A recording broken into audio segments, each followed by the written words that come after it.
Hej. I dag skal jeg lave en unboxing video af noget nyt gear, jeg har fået fra MicroRite. Jeg har for et stykke tid siden skrevet til dem, om de kunne tænke sig at sende deres makropad til mig, fordi jeg enormt gerne vil teste. Jeg kunne vildt godt tænke mig at prøve at have et makropad til at købe fra. Så da jeg ikke ved, hvordan det ser ud, så er det den her. Jeg har vist den på streamen også før, fordi jeg godt kunne tænke mig at prøve det af. Jeg er ret vild med ideen, fordi jeg ved godt, at man kan tage et nummertastatur, et numpad og lave byscript, og så købe den vej igennem. Men hvor mange kan huske, at Deaglen ligger på 1'eren, eller 2'eren, eller 3'eren? Her, der er det med billeder på. Jeg er helt vild med ideen.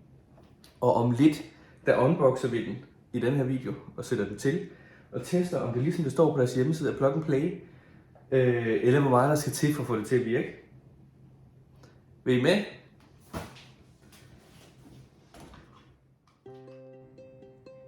Er vi klar til noget vild unboxing?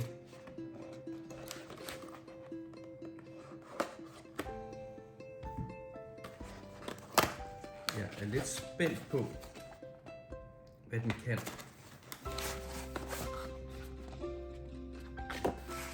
Vi har kabel, selv et makropad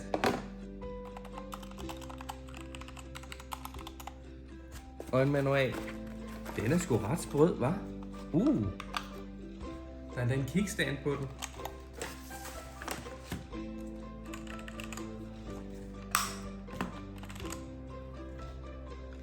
Det ligner, der er sat til en RGB-strip rundt i kanten. Og en manual. En brugsforvirring. Hvad står der her? 13 forskellige slags lyseffekter. Der står, hvordan vi justerer lyset på den. Så. Nu er jeg sgu spændt. Mange af de ting, jeg tester jeg jo på mit LAN til dag, fordi det er nemmere at komme til min kabel, og det er mere mobilt. Men den skal jeg sætte til min main computer. Det bliver jeg nødt til. Jeg skal bare trykke kabler, og jeg har været så smart at lave sådan en pose hernede, hvor alle mine kabler de kan ligge i. Det gør så også nogle gange, at tingene bliver lidt sværere at trække rundt. Men når de så sidder der, så er det dejligt. Beskyttelseskab, det er væk. Og så skal vi altså have en lille skab herinde. Og har sat til. Det er der sort skærm eller sådan noget, så er det ikke fordi, jeg har lavet noget ged. Så er det uheldigt. Så. Og ind til dig.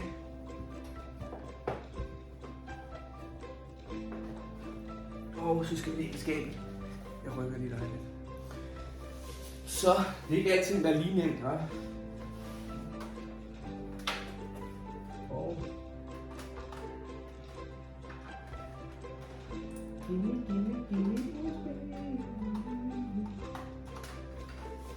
således. Ind med dig. Og luk. Tro det eller ej, det skab her det er faktisk køligere. Jeg kan se temperaturen heroppe. Det er køligere, når lågerne er lukket, end når lågerne er åbne. Nu er det sat til. Er vi klar? Spændende. Nu er vi kommet dertil, hvor vi skal installere softwaren til den. Jeg tænker, det er smart nok lige at installere den engine, der er. Så jeg har simpelthen, Google. Jeg går ind på MicroRites hjemmeside, www.microrite.dk. Jeg kan ikke se her, vi gør sådan her. Ja, microrite.dk.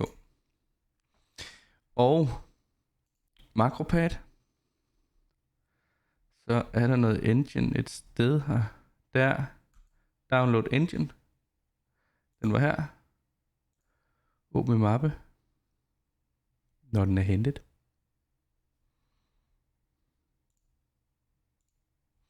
Sådan der. Hvad er der herinde i?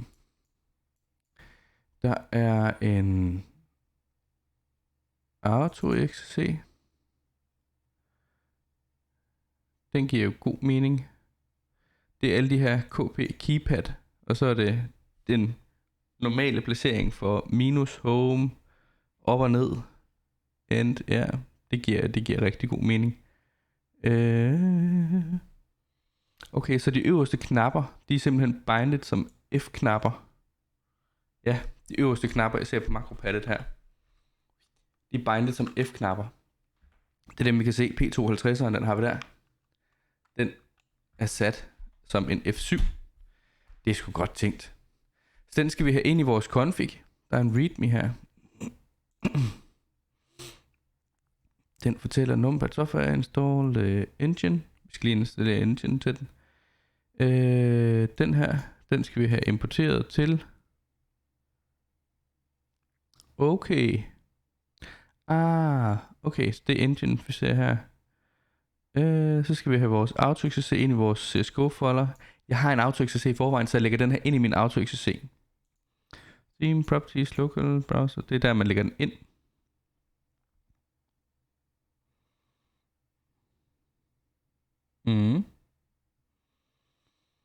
Og det her er i vores Launch Options.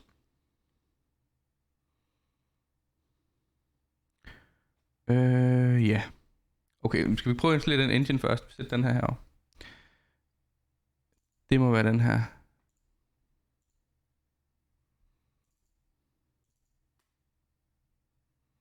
Når den skriver det her, så flere oplysninger kører alligevel. Det gør den eddersparken med mange programmer. English, hvad har vi? Lad det være English. Next. Ja tak. Ja tak. Og ja tak. Så kan vi begynde at lede efter vores mappe. Så ligger den væk. Mindre. View. Nej, den har vi åben. Den er sgu selv fundet den her. Det er jo for at vi kan customize vores lys. Det var sgu nice. Okay. Jamen vi lader den være med det her lige første omgang. Jeg kan altså godt lide, der er noget farve på. Der er farve på siden. Der skifter. Og når det lige står i nærheden af det tastatur, jeg bruger nu, så matcher farverne faktisk ret godt. Det gør vi lige. Nu skal vi have lagt vores AutoXC ind. Jeg har... Skal vi se, hvad de skriver her.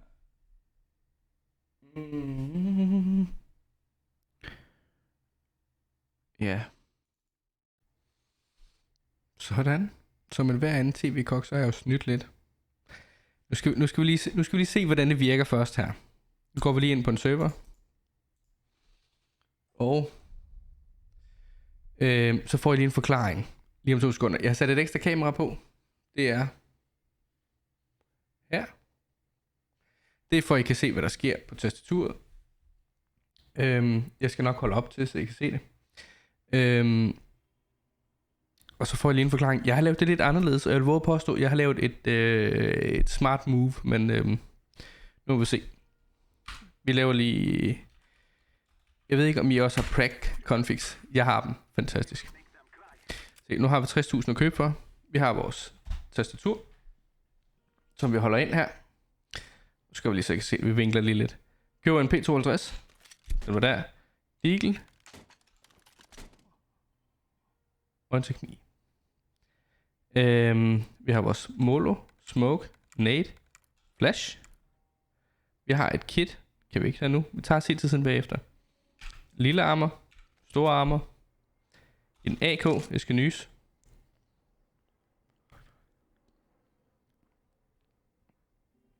Det gik. En Mac 10. En SG. En Galil. En AV og en Scout. Okay. Hvis man så kommer til at trykke på MP9'eren, så får vi Mac 10'eren. Kommer vi til at trykke på Galinen, så får vi en... Eller undskyld, for massen her, så får vi en Galil. Nu har jeg den allerede, så vi kan lige købe en AK. Trykker på for massen, så får vi en Galil. Trykker på M4'en, så får vi AK'en. Så det er ikke sådan, at vi kommer til at lave en eller anden bug eller en fejl eller andet. Det er der ikke. Prøv at gå på C til siden her. Og gør sådan her. Så har vi på C til siden. Vi har det igen. Så sætteren, jeg bruger 5.7 i stedet for, ikke?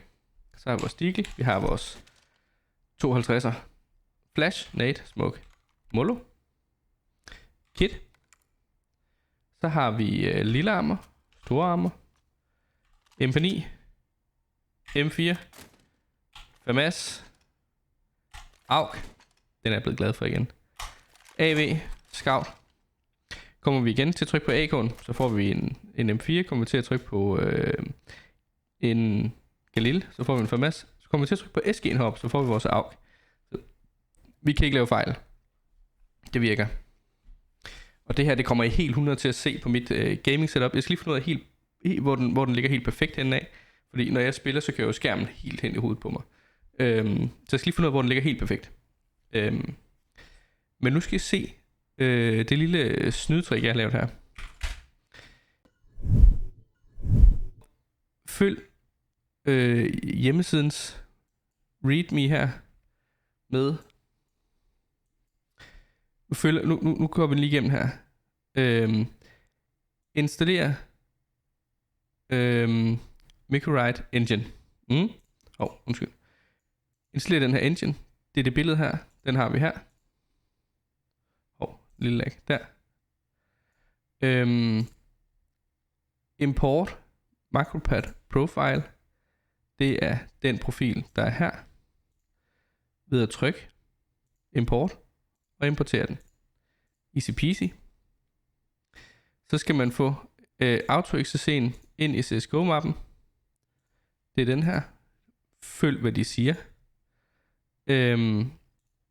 Ind i dit Steam Library.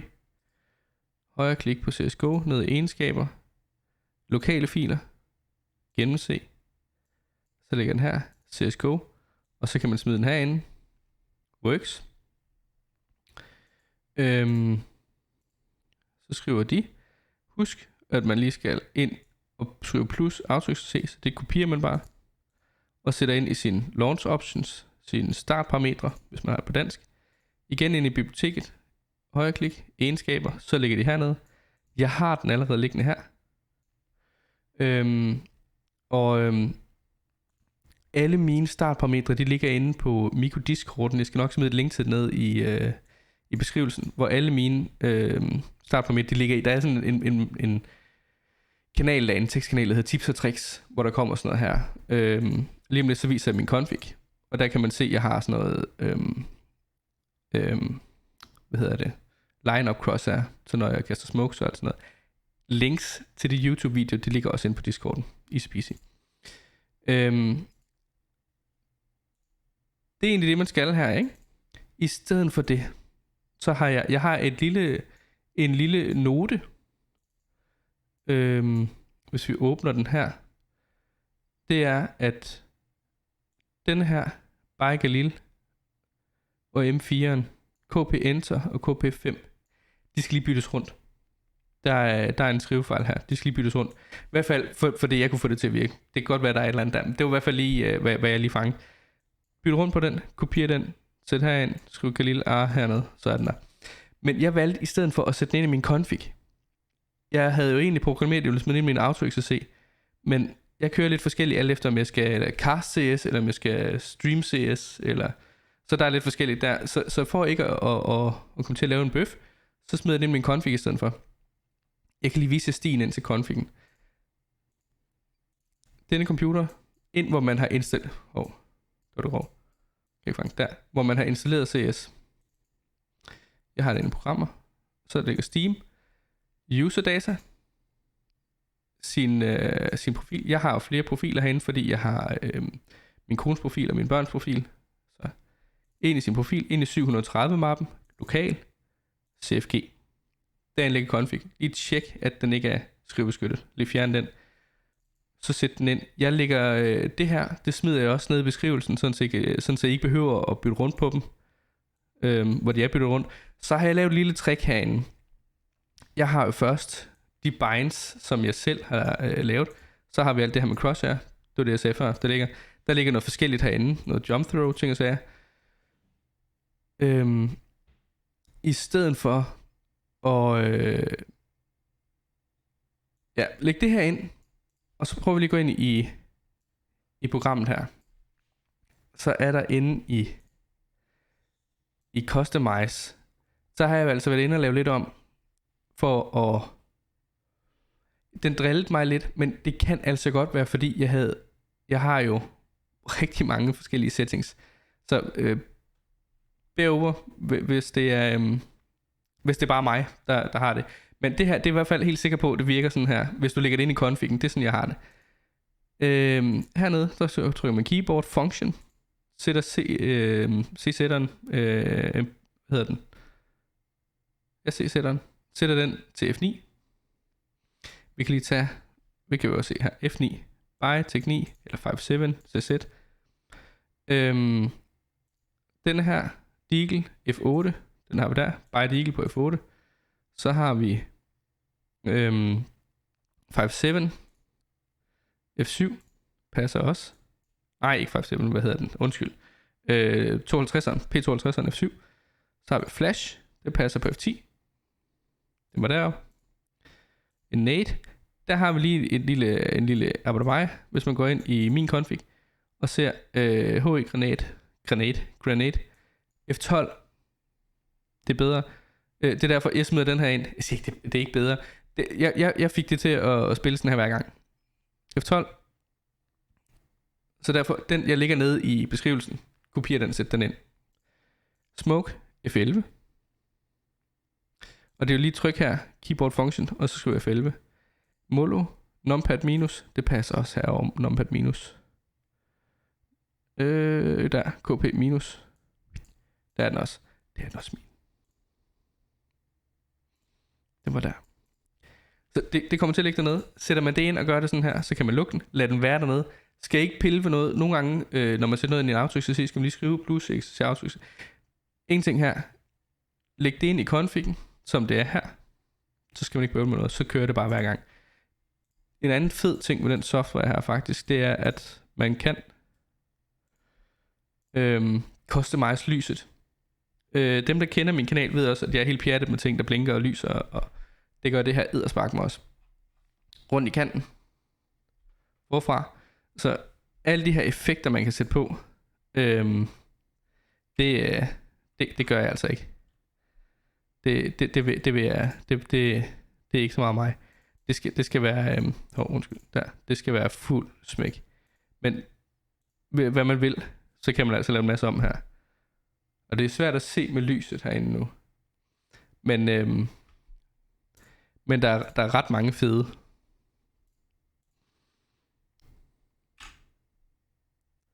Ja, det er svært at se på lyset, men den har faktisk nogle ret fede effekter. Play with it! What's not to like? Det var egentlig det for den video her. Jeg garanterer jer for, at I kommer til at se det her på streamen. Placeringen af den, det bliver ligesom alt andet, jeg sætter op.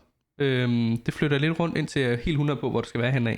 Så lige nu er jeg i gang med at teste en trådet eller ikke en trådet mus, i stedet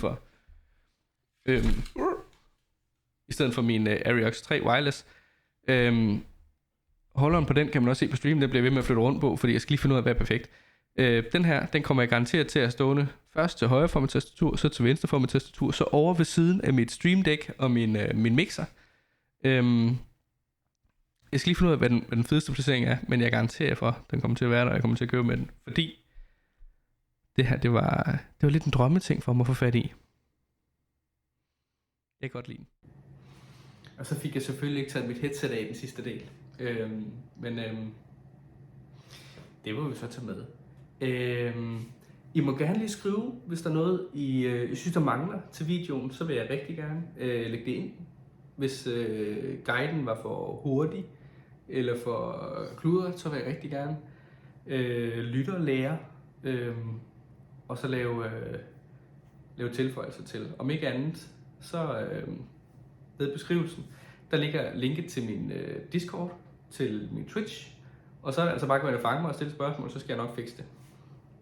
You with me?